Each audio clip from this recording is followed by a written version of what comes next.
Vivo V50 কিনে এটা আমি গিফট পেয়েছি। তো দেখা যাক এখন কীরকম দেখতে, আনবক্সিং করব। দেখো স্মার্ট ওয়াচ আছে, দুটো অপশন ছিল, একটা স্মার্ট ওয়াচ ছিল আর একটা বাডস ছিল। বাডস আমার আছে বলে আর নিইনি, তাই এটাই নিয়েছি। দেখি কীরকম হয়, তারপর তোমাদেরকে পরে ফোনটাও দেখাচ্ছি। আগে গিফটটা দেখে নিই।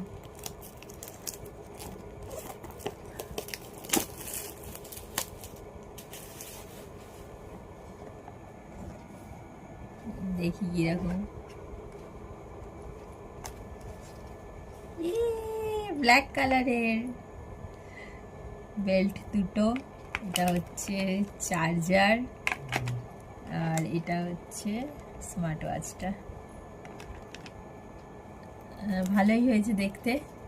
গিফট তো সবসময় ভালোই হয়, মেনের থেকে গিফটটাই বেশি পছন্দের হয় সবার, যেরকম আমারও তাই।